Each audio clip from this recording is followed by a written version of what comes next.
So, welcome everyone to our workshop. And as we said, this is on supporting our young people with anxiety. And we're from the Psychology in Schools team, which is part of the Norfolk and Suffolk NHS Foundation Trust. So, before we get into the full content of the workshop today, if we move to the next slide, please, Sarah, we just wanted to give you a sense of the other live workshops and video recordings that we can offer you. So this is just in case you weren't aware really of the huge number of workshops that we've previously run or are due to run, because this is actually just one workshop within a whole of one of our series. So we have a mental health series, which is what this workshop is part of, and we also have a childhood neurodiversity workshop series, which runs kind of alongside it.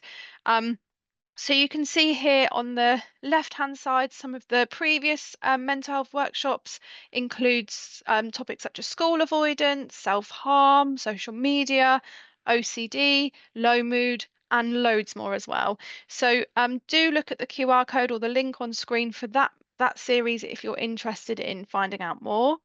And as I said, we have a childhood neurodiversity workshop series. So if your young person is neurodivergent or you perhaps are wondering if they are, then do have a look at the workshops we have available.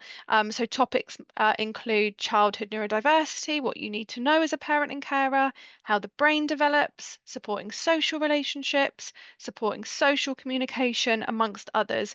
And what I would say is we do have a specific anxiety workshop within that series as well. So if you have a young person who is neurodivergent and they're struggling with anxiety, you may want to also sign up to that workshop or watch the recording back because those bits might be kind of more relevant to you and your young person. And we're going to say more about these again at the end, but we wanted to just make people aware of this right from the beginning. Okay, fantastic. So, just to give you a sense of what we're going to be covering today. So, the first thing that I would say here is that this is just an introductory workshop.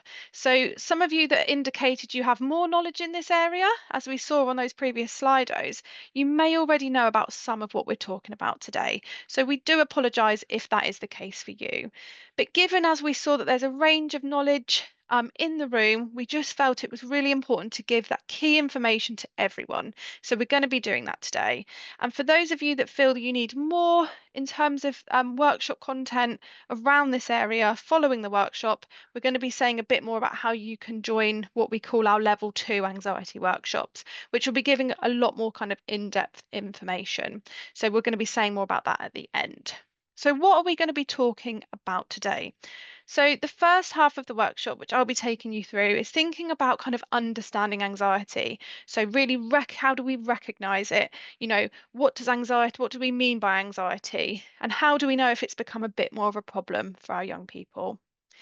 And then we're going to be thinking about things that young people can do to support themselves, because we know that there's a range of things that they can do to help themselves with anxiety, but also things that we as parents and carers can do to support them too. So the second half of the workshop is much more about kind of strategies and ways that we can support. Okay, so hopefully that gives you a bit of a sense of what we're going to be talking about. So, thinking about anxiety, what do we mean by this? And a few things that we need to know. So, the first really key message is anxiety has nothing to do with strength of character or courage. And actually, as you'll hear, we'll talk about how anxiety is actually a sign of bravery and the importance of messages we can give our young people around them being brave if they're feeling anxious about things. Secondly, anxiety is a feeling and not a personality. Okay, it's something that all of us experience, and we're going to come to this a bit more. And also, what's really helpful for us to hold on to, especially if our young person is struggling with this, is that it's our brain doing exactly what it's meant to do. So, a common example is if a car's coming, we need anxiety to be there to tell us it's not safe to cross the road, to really motivate us into action, either getting out the way or staying put on the path. Okay. So anxiety is there really to provide a bit of a warning to us that there might be a threat out there and that we need to act appropriately.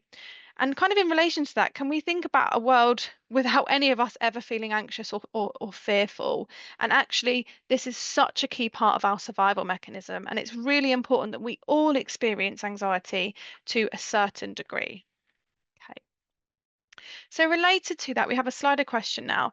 Have you ever struggled with anxiety? So it's a multiple choice question, yes, no, or some of the time. So let's just see how everyone responds.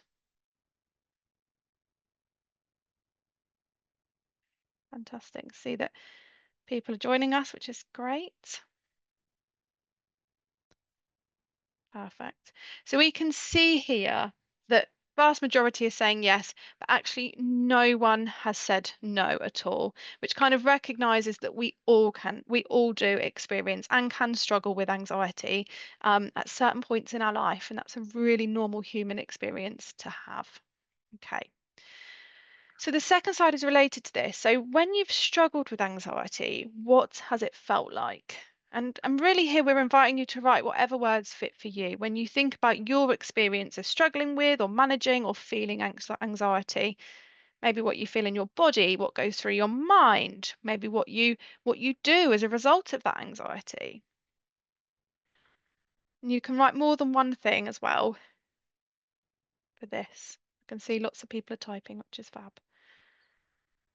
Yeah, feeling out of control, that's a really common thing, isn't it, for us to experience when we feel anxious about something, really anxious about something. We can feel quite stuck as well. It can be quite disabling, can't it, anxiety?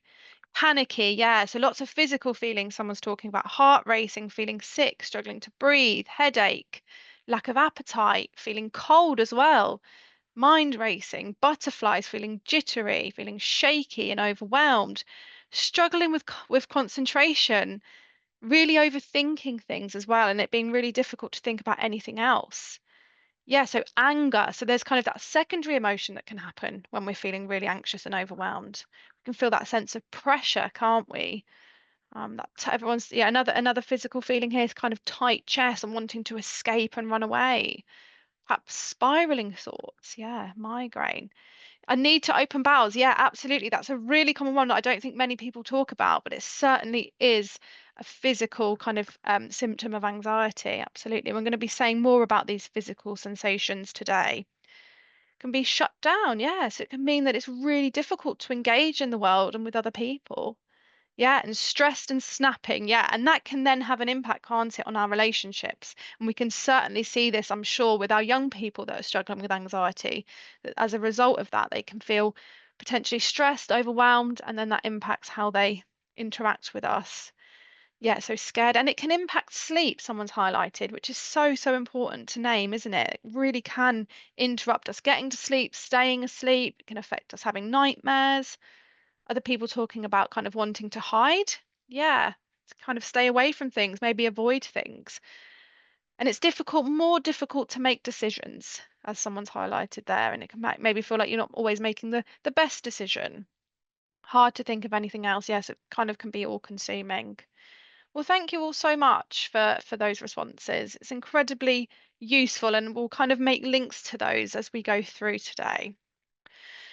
So, whilst we kind of acknowledge that most of us will experience worry and anxiety at some point in our lives, and as we said, anxiety and worry are a really normal response, and it's really helpful to experience this when there is a real life threat or danger. And for most of us, we can manage to tolerate this anxiety that we all experience, this normal human experience that we have. Yet we also, of course, need to hold on to when it becomes too much or overwhelming. And then we need to kind of acknowledge, pay more attention to that anxiety, and also potentially get some more support around it. So it's kind of showing that there are kind of two sides to this, that whilst we're acknowledging that absolutely anxiety is a part of being human and it's really important, actually, when does it become maybe too high, too difficult to manage, and when our young people might need some more support? So how do we know that it's kind of reached that level where a young person is struggling a lot and actually it might be more serious problem for them? So then we might be seeing some examples on the slide here. So high levels of worry that persist on a daily basis for a significant time period. So we know that during certain periods of time, so things like exam stress or big transitions, it's kind of understandable to see an increase. But if that kind of continues or it's been going on for a long time and it's really kind of high levels, then that indicates a young person might need more support.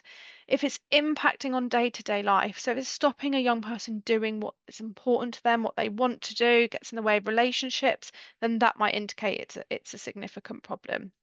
And also, if the young person is feeling overwhelmed or hopeless, it's kind of starting to impact on their overall mood. These are just some red flags that we as parents and carers need to pay attention to. So, when we think about anxiety in relation to this, we think about how it's related to physical sensations, thoughts, and actions. So, physical sensations, as we saw on the previous Slido that you've named, I think you've named actually all of them between you.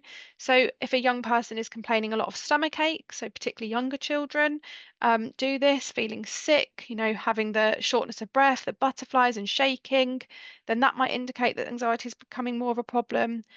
Lots of kind of what if thoughts, what happens, what if this happens, lots of worries about the future, and often getting kind of focused on worst case scenarios. And also kind of actions or behavior, things that they're doing. So as I talked about, kind of avoiding things that kind of were previously important to them, maybe not going out, not attending school if they're really anxious, or social events, seeing friends. They might be asking for lots of reassurance, or be very kind of fixed in kind of their routines and rituals and ways of doing things to help them feel safe. So other key signs that a young person might be really struggling with anxiety might be things such as difficulty with concentration, again over a significant period of time. As someone highlighted on the Slidos, reductions in sleep quality, so not being able to fall asleep or stay asleep, and also having nightmares. We might also notice that young people have kind of high expectations of themselves, or they start blaming themselves quite a lot. Um, so that's an indication anxiety is kind of really affecting their self-esteem.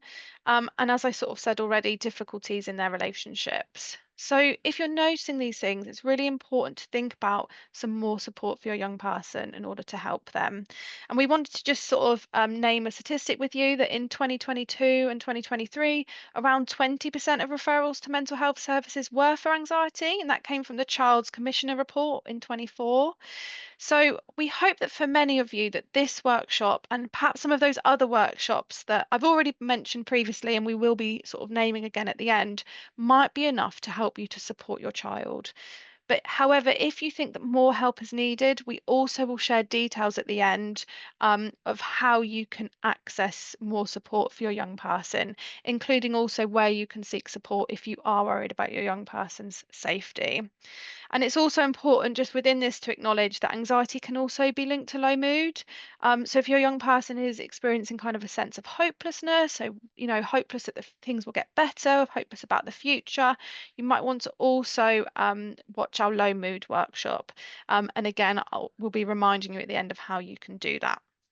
Okay, so we just wanted to kind of highlight some of those key red flags and things to kind of be mindful of and look out for as parents and carers if your young person is struggling more with anxiety.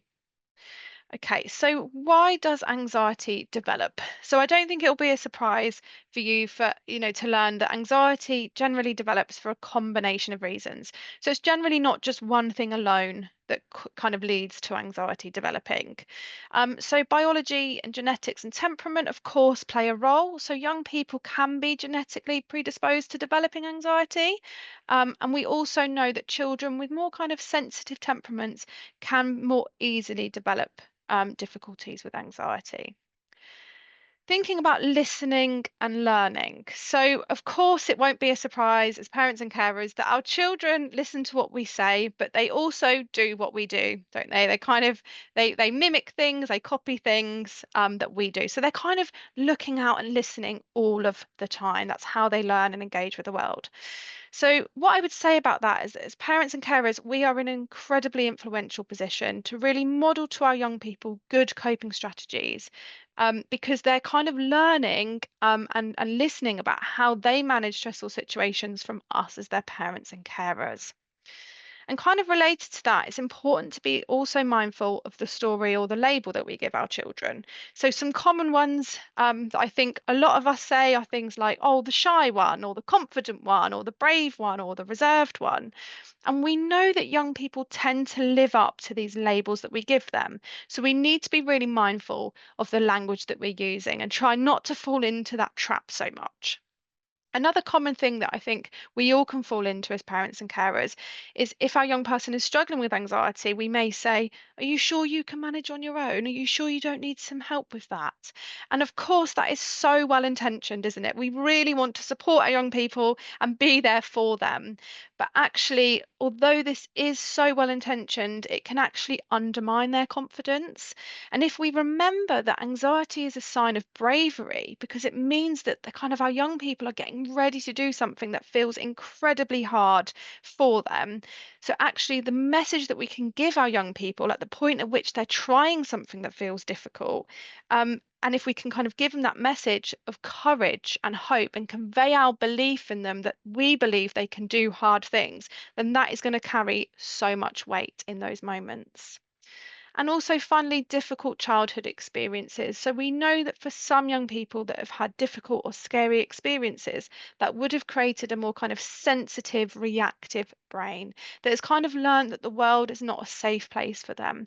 And that in order to be safe, their brain has learned that it needs to be vigilant and, kind of hyper alert to any potential threats in their environment, which means that their kind of constant state of anxiety is going to be much higher. Okay, so that's another important thing to mention and may apply to some of your young people. And we do have a specific workshop around difficult childhood experiences, around kind of trauma, if you feel that would be relevant for your young person. So this is really just kind of a whistle stop tour of some of those key areas, but of course there's a whole host of things that lead to the development of anxiety. Okay, so if we look at the next slide, what we want you to do is just take a look at this and think about your young person that you're holding in mind just now. And think about, are they good at doing these things all of the time? Okay. So are they good at making good decisions all of the time? Can they regulate their emotions? Can they plan well all the time? Can they face their fears and be flexible in their thinking all of the time? So my guess is that probably everyone is saying no. Okay. So your young person is not good at doing all of these things all of the time. And also, I think for all of us, I'm certainly not good at doing all of these things all of the time as well. So the reason that kind of our young people in particular find this difficult is that the part of the brain that does all of these things that's kind of responsible for these things is the prefrontal cortex, which kind of sits right behind our forehead. And that isn't fully developed in our young people until their mid 20s. So they're kind of part of their brain that's responsible for doing these things isn't actually completely developed, and they're not able to use it, therefore, all of the time. So we're going to be thinking about that now, in the context of anxiety and how our brain works. So we wanted to think about that in the context of a model of the brain by Dr. Dan Siegel, who's an American psychiatrist. He has done a lot of work in this area, which a lot of the families that we've worked with find kind of really accessible to understand. Although we recognize that this is just one model of many, and actually for some people they don't connect in the same way with this model, but often lots of people do find this a really helpful, accessible way to understand what's happening in their young person's brain. So essentially, the kind of brain house model helps us to think about the brain as having an upstairs and a downstairs part of the brain. So the upstairs brain is almost like our brain's control tower. It's a really incredible part of the brain that allows us to do all of those wonderful skills that I talked about on the previous slide. It helps us to plan, to organize, to problem solve, to be flexible in our thinking and really engage with the world. And it also helps us to kind of regulate, so kind of manage and engage with our emotions so that we feel we have a sense of control. So we want to try and keep that part of our brain kind of online, so attached essentially to the downstairs part of the brain, which we can think about as kind of our emotion center or our alarm system. So the downstairs part of the brain has a main responsibility of keeping us safe from danger, which is why it's responsible for triggering something you may have heard of called the fight, flight, freeze response. And that kind of response gives us the best chance of getting ourselves safe when a danger is around. And we're going to be talking a bit more about that shortly. So let's think about this brain house in terms of flipping the lid. So if we go to the next slide, so what we can think about is When our young people are kind of calm and relaxed, the upstairs and the downstairs part of the brain, as you can see on the left-hand image there, are well connected. So there's a kind of the stairs between the two. So when they're calm and they're relaxed, they can still feel different emotions, but they're still able to make kind of good decisions and use those important skills of the upstairs brain because they're really kind of integrated and communicating well. But what we know is that when big feelings come along, so things like anxiety that are overwhelming, they can often take charge. And then something very significant happens in their brain. And essentially, this is where the downstairs part of the brain starts to take control and means that that upstairs brain is temporarily unavailable and no longer in control. And remember, that's that part of the brain that helps our young people to plan, to problem solve, to regulate themselves, etc. So this is a real challenge and it's called flipping the lid. And it's kind of where our prefrontal cortex, that part of the brain I said about earlier, is no longer in control. And our downstairs brain, which remember is purely driven by emotion, is fully in control instead. So often what this can look like when a young person, and indeed us as adults, because we can all flip our lids too, is a young person kind of appearing completely overwhelmed with their emotion. And often in those times is when we want them to be able to rationalize, to settle down, to have a conversation, maybe think about consequences of their actions.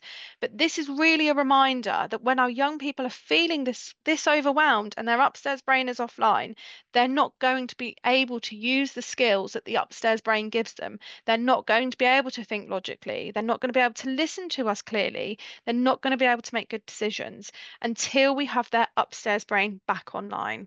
So we'll be thinking with you in the second half of the workshop about what we can do to help get our young person's brain back online so that they can start to use those skills and really function kind of more effectively.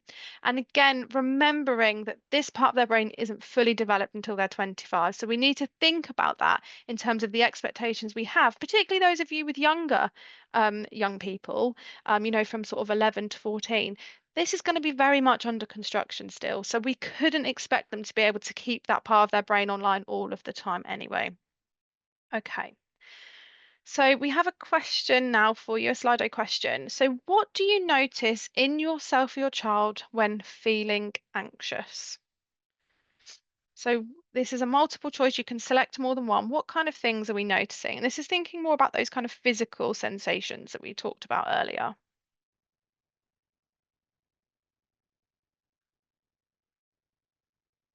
Great, I can see it's working again, which is fab. So I can see that already, I think all of them have already been ticked. Yeah. Yeah, so things like feeling sick, butterfly stomach ache, breathing fast, shaking, yeah, changing kind of temperatures. So this kind of just shows that as they've all been selected at least once, they're all common. And most of us and our young people will experience at least one of these, but likely a whole number of them. Great. Okay. So we're going to think about this a little bit more. So we've obviously thought a bit about what kind of happens in our young people's brain when they're anxious, and when those kind of anxious feelings kind of take charge almost. It's also important, therefore, to understand what's happening in their bodies when they're sort of hijacked by anxiety. So essentially, when our brain perceives something to be threatening, and that can be anything at all. So it can be the car coming towards us, but it can also be maybe the way our friend has responded to something, or a text message a young person's received, or something they've seen online. So those triggers can vary. But essentially, our brain then perceives that to be a threat, and then it flips its lid.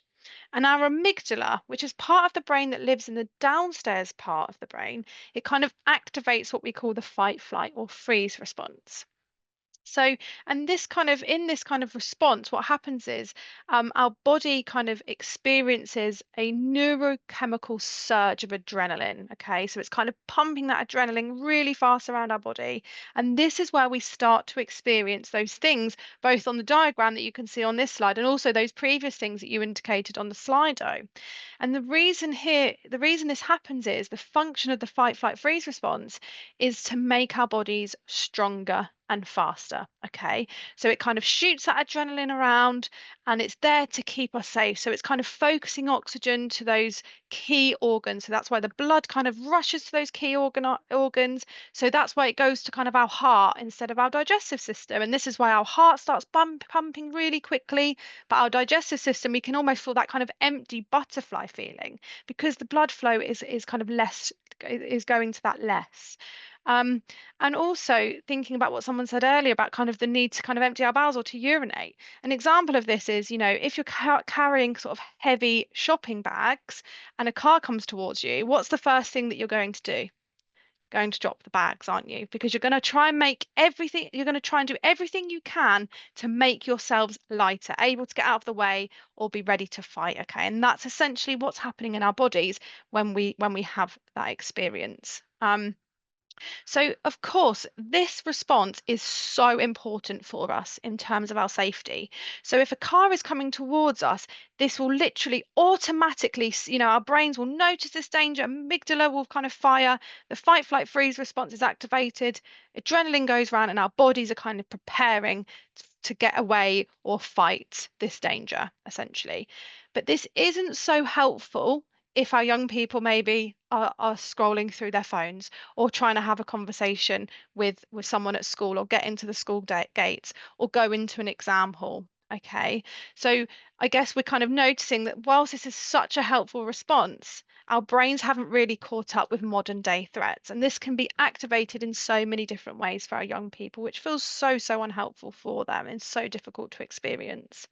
But what I would say about this for you and your young person, knowing what's going on in their bodies is really the first step in learning how to manage anxiety. So, knowing that this is an automatic threat response that their body's reacting to, but actually knowing that if there's no real danger around, that you don't need to engage in that response in your body. So, actually, young people sort of saying to themselves in that moment, or indeed us when we're struggling with these feelings, thanks for letting me know that there might be a danger, but I've checked and actually there isn't one.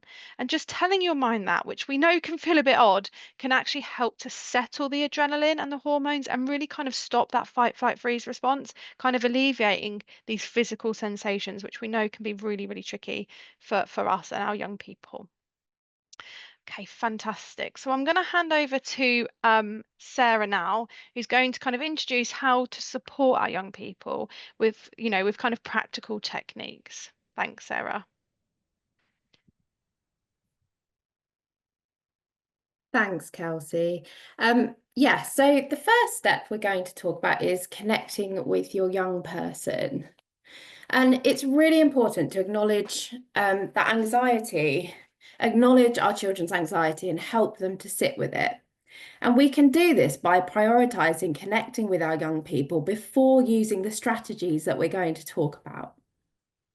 So saying to your young person things like, I can see you're hurting and I'm here for you, or it sounds like you're going through a really tough time at the moment. Statements like this acknowledge how a young person is feeling and encourage connection with that feeling, and it can help them to feel seen. And every time we choose to speak warmly and empathetically to our young person, we're supporting them to bring that upstairs brain that Kelsey spoke about back online. And we want to acknowledge, I guess, that it's really common and normal to feel frustration. We might want to do things like shout, yell. Anxiety can be really frustrating, but I guess it's just holding in mind that all of those things will keep that upstairs brain offline. And that means our young person won't be able to access that helpful upstairs brain, that helpful planning and thinking. And like I said, that's hard because anxiety can be incredibly frustrating. But the more that you can remain calm and connect with your young person in the moment, the more opportunity you're giving them to develop these skills for themselves.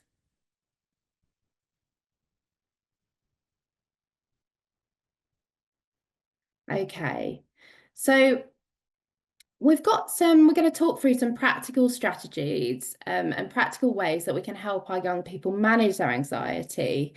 However, I guess it's important to say that there is no one size fits all, and some of these will have to be adapted. They do require practice and time to make sense of how helpful they might be. So I guess trying it on the odd occasion when anxiety is already really heightened probably isn't going to be that helpful. So one thing we know that can help with anxiety is breathing. And we know that we do this all of the time, but there is a really good rationale for why this is a suggested technique for anxiety. So, when introducing it as a technique, it's really important to make your child or young person aware of that rationale as well. So it's more to make it more meaningful for them. So we know that controlled breathing activates our relaxation response and it calms down that neurochemical surge that Kelsey was talking about in our bodies. So we know that when anxiety is high, our breathing can become more rapid and shallow. And this in itself can escalate anxiety. So what we want to do is we want to help to slow down the breath, as we know that when we're relaxed, our breathing rate is much slower. And we want to make sure that we're taking deep breaths. So our tummy, we should be able to see our tummy going in and out as we're breathing. And there are lots of different ways to do this. Um, you can simply remind yourself to take some slow breaths. You can put your hand on your tummy and you can feel your tummy moving up and down as you're breathing in and out. You can do box breathing, which we're going to touch on next. And there's lots of sort of useful apps that can help guide those breathing techniques.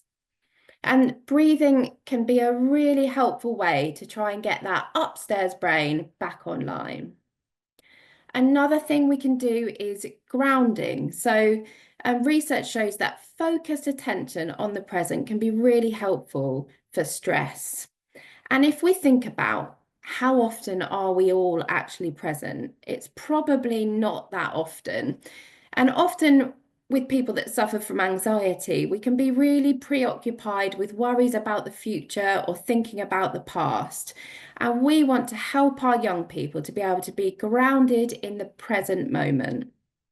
And one grounding exercise which can do that is the five senses activity. So thinking about what we can see, hear, feel, smell, taste, and get creative with your young people. So, as we mentioned, breathing exercises can be a really practical way to help support anxiety. It can be really helpful for us to know how to use them ourselves so that we can better support our young people to use these strategies. So, we thought that it might be helpful to just practice one of these together and bring that sort of into practice. So, I'm going to lead on an exercise on box breathing. But be mindful that there are lots of other options like finger breathing, star breathing, that you might or your young person might find helpful. So what we're going to do is we're going to inhale for 4 seconds, hold for 4 seconds, breathe out for 4 seconds, and then hold it for 4 seconds. And it would be really great if you could just take a couple of moments to engage in this exercise with us, because that will really help you to be able to support your young person to do this. So just imagining that you're tracing round the edges of a box. So we're going to inhale for 4 seconds. We're going to hold that for 4 seconds. Then we're going to exhale for 4 seconds. And then we're going to hold it for another 4 seconds.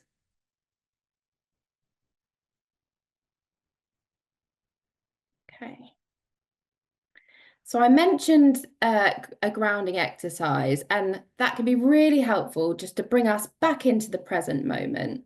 And this can be really helpful. It can be helpful to name 5 things that you can see. So for example, I can see my coffee cup, my pen, my notepad, I can see my laptop in front of me, and I can see my phone, and I can see my sunglasses.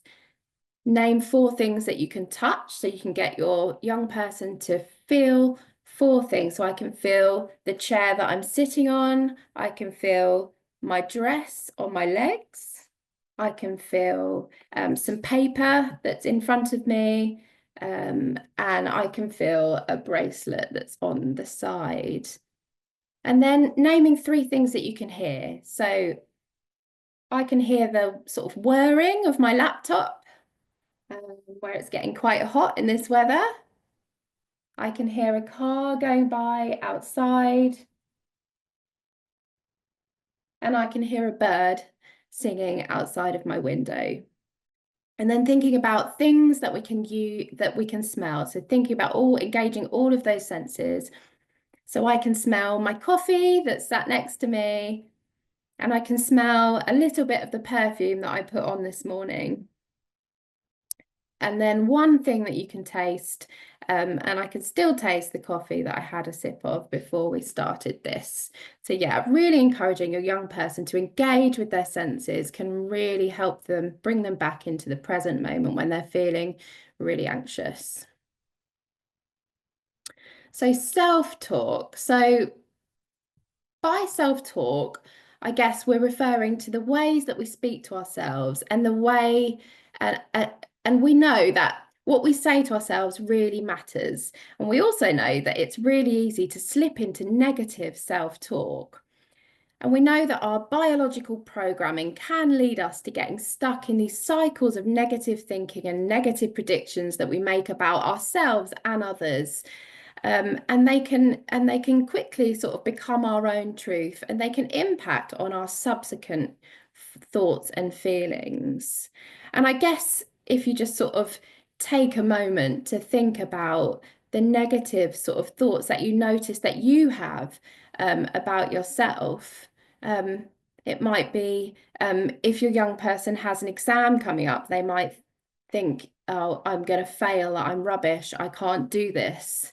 So the first sort of step when we're noticing is that when we're noticing that we're not being kind to ourselves, that we're not talking to ourselves as if we'd talk to someone we cared about.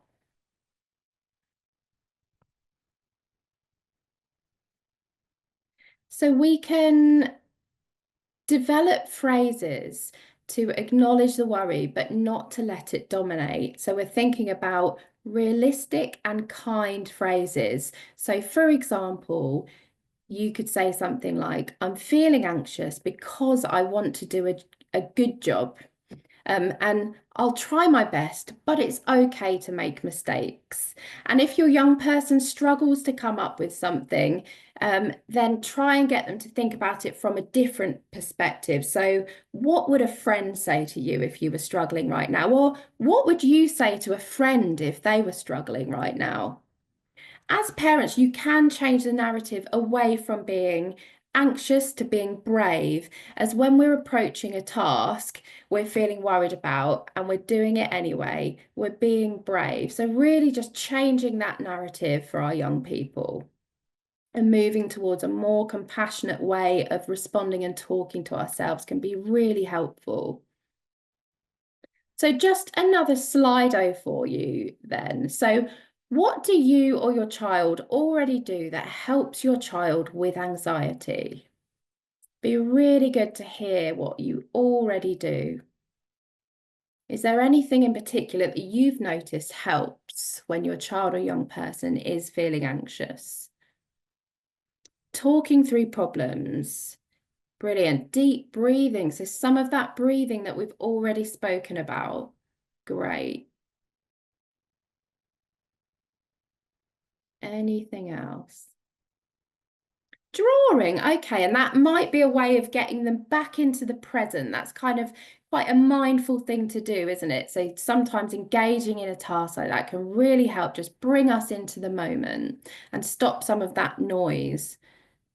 Provide structure and routine, foreseeing potential sources of anxiety. Yeah, and we know that structure and routine can be really helpful for helping young people feel safe. Showing we understand her and empathizing. Yeah, so that's a lovely example of some of that connection that we were talking about. Empathy, yeah, connecting again, breathing, distracting, singing loudly, acknowledging the distress and offering a hug. And again, that's a lovely example of that connection before using strategies. Breathing techniques, keeping calm, talking softly, listening. Yeah, brilliant.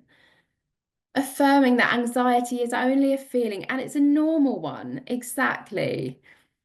That's lovely and really validating for that young person. Give them time to gather their thoughts and express in their own words. Yeah, give them, I guess you're giving them that time to sort of get their upstairs brain back online before you can then reflect and sort of express what's going on, maybe. Lovely. Thank you so much for those. That's really great to see. Lovely. So next, I'm going to move on to some things we lovingly do that might inadvertently feed anxiety. So I guess it's really important for us to be aware of what behaviours are helping and which ones are inadvertently keeping anxiety going for your young person. And over the next few slides, I'm going to be talking about things that naturally come up with anxiety. So things like avoidance and seeking excessive reassurance, and how to help your young person move away from these, as these are likely feeding their anxiety.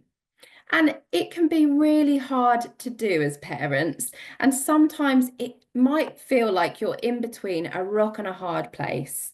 You don't want to do things that reinforce the anxiety, but you also don't want to cause any added distress, and that can be really, really tricky to manage.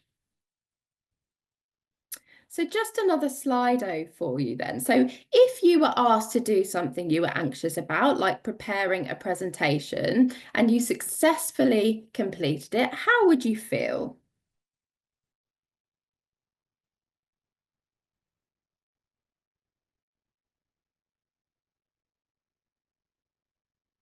Proud, yeah.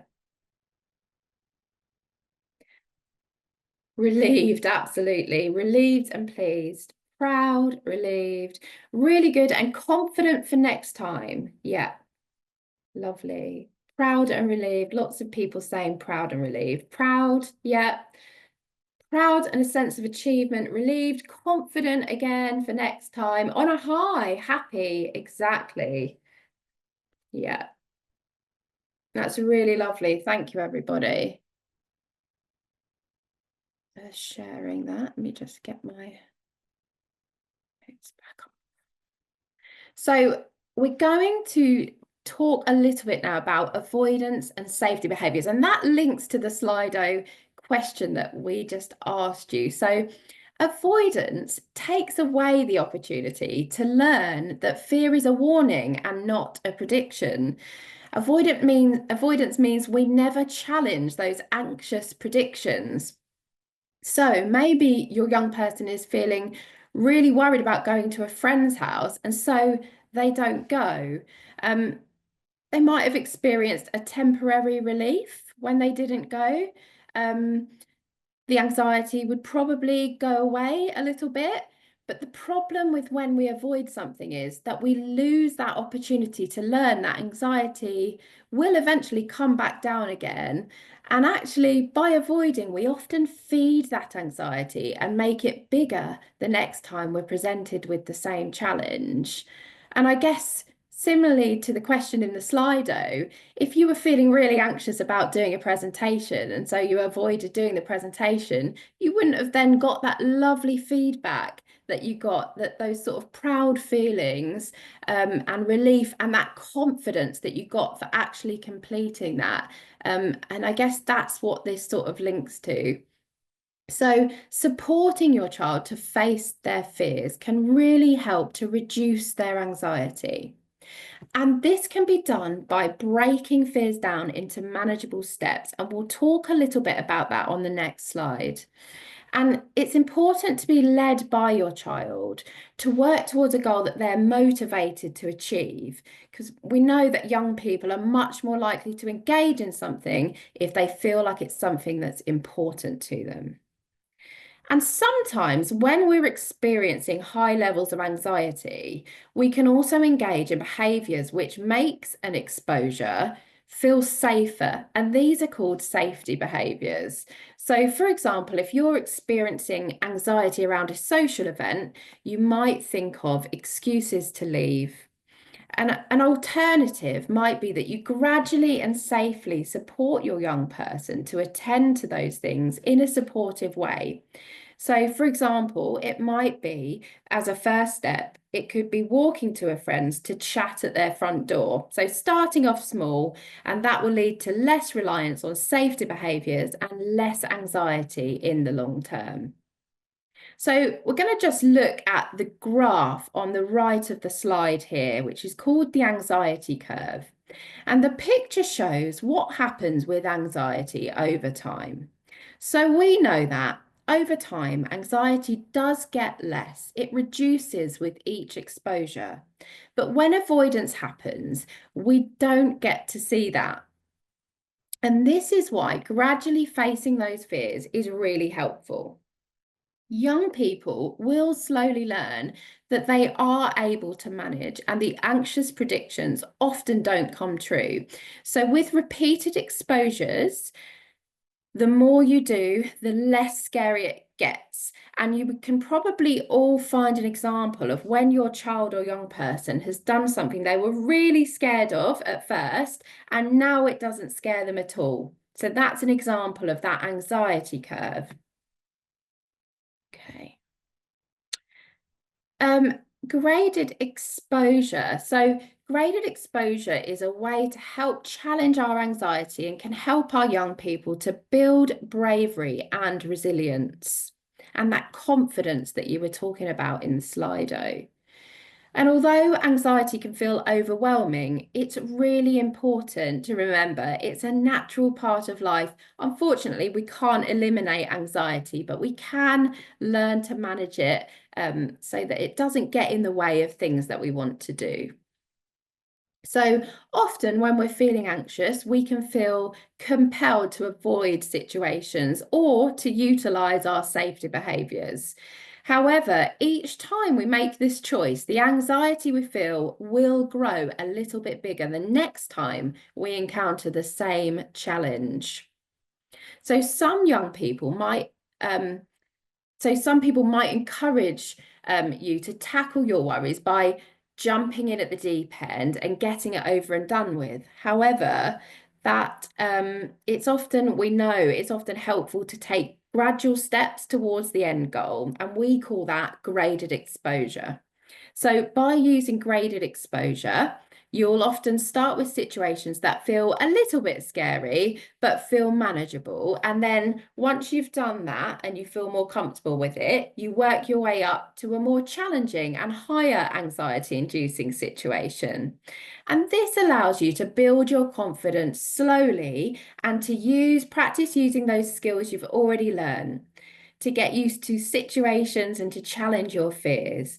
And by doing this in a structured and repeated way, you'll have a good chance of reducing anxiety about those situations. So exposure really gives young people the opportunity to challenge their anxieties, to learn their true coping abilities and to build resilience. It enables young people to sit with that feeling of anxiety, of how it feels, and to ride that anxious wave and curve that we looked at in the graph on the previous slide. It gives the opportunity to put techniques like the box breathing and the grounding into practice, and it will really help build confidence in your young people. And for exposures to be effective, they should be graded so they are not too overwhelming too soon. We know that they should also be prolonged. So sitting with the anxiety long enough for it to naturally reduce. They should be without distraction. So engaging in safety behaviours and distractions means you can't fully experience the anxiety. And we know that they should be repeated. So the more you embrace anxiety-inducing situations, the more equipped your young person will feel to cope with them. So, moving from reassurance to self-assurance. So, reassurance is very similar to avoidance in that it makes a lot of sense because it relieves the distress that your child is experiencing, but only in the short term. So, we know that as parents, you will provide some element of reassurance to children from time to time. But when this is coming up often and it's not helping, that might be a sign that reassurance is not working as an effective strategy. So it's really important that young people, they actually need opportunities to develop the skill of reassurance so that they feel confident. So you're actually supporting them with a life skill by taking a step back and facilitating self-assurance instead of jumping to that sort of that pull to want to reassure them when they're distressed. So, the massive importance of looking after your own well-being. So we know that if we're looking after our own well-being every day, then we're more likely going to be able to cope with our emotions, such as anxiety. And this applies to us and our young people. So it's really important to, when we're thinking about our well-being, to get the basics right. So making sure we're getting enough sleep, we're eating well, we're doing some physical activity, we're responding to our emotions kindly in that compassionate way and not sort of getting pulled into that negative self-talk. It's really important that we're connecting with other people and we're talking through difficult things. And it's really important to sort of do meaningful things that are important to you. So using breathing and grounding skills for ourselves is also really helpful. And for those of you who were able to engage in the box breathing for a minute, just think about how it felt, just to take a minute or two to stop what you were doing and just do a breathing exercise. It can be really helpful way just to catch our breath and sort of regulate ourselves. So do not underestimate the power of looking after ourselves. So I guess the take-home messages really are that anxiety is a normal and natural part of everyday life. Like I said, we can't eliminate anxiety completely from our lives. It's an important emotion that we feel, but we can learn ways to manage anxiety better so that it doesn't impact on the things that we want to do. We've looked at understanding what happens in your child's brain and body when they're anxious. And we've thought a little bit about the importance of connection before moving to those strategies. We've also thought about a few techniques to help regulate anxiety when we're feeling it. And I guess we really want this to be focused on strengths and really acknowledging any brave behaviour that your young person is exhibiting. And then I guess finally, the importance of filling up your own resource bucket. So it might be that the introductory workshop here today has been enough for you. Hopefully, some of you are encouraged in the things that you're already doing, or it might have highlighted some pointers of other things you could do to best support your child. But if you feel like you'd like a bit more, then you can sign up for the Wellbeing Under 18 service, and they provide further anxiety workshops. They're developed alongside our team and they build on information from the workshop today. And they'll be providing more discussion and practical skills. So there's the QR code if you were interested in signing up for some further workshops. So we've got some anxiety-based resources here for you. So we've got the Helping Your Child with Fears and Worries, and that's a self-help guide for parents. And I guess that is especially suitable for parents of primary age children, but it's also just generally helpful across the board. We've got Happy Families, how to protect and support your child's mental health, which might be helpful. And we've also got a Psychology in Schools pre-recorded workshop on emotion-based school avoidance, because we know that school is a big area which can trigger anxiety for our children and young people. So we've also got our other workshops, live workshops and video recordings that you can access through the links there, and you will get sent all of these as well. We have recorded previous workshops on a range of topics. So like I said, school avoidance, self-harm, social media, OCD, exam stress, and many more. And we also have a series of childhood neurodiversity workshops, which can be accessed on the link. And they include topics like supporting social relationships, supporting language and communication, and many more. So please do feel free to take a look if you think that they will be helpful and relevant to you. And we just wanted to give a quick nod to Kooth. So Kooth, if you weren't aware, can provide online confidential counselling and support for 11 to 25-year-olds in Suffolk. You will need to sign up in order to access Kooth, but it does have qualified counsellors, youth workers and emotional wellbeing practitioners that can support young people. So a really good resource there if you think that might be helpful. So what other help is out there? So thinking about the school environment, so tutors, pastoral support, head of years, Senkos can be really key people to get in touch with if you're interested in sort of securing some more support for your child or young person. There's the school nursing service there who offer support to children and young people as well. For 16 pluses, we've got the wellbeing service you can self-refer to following that link.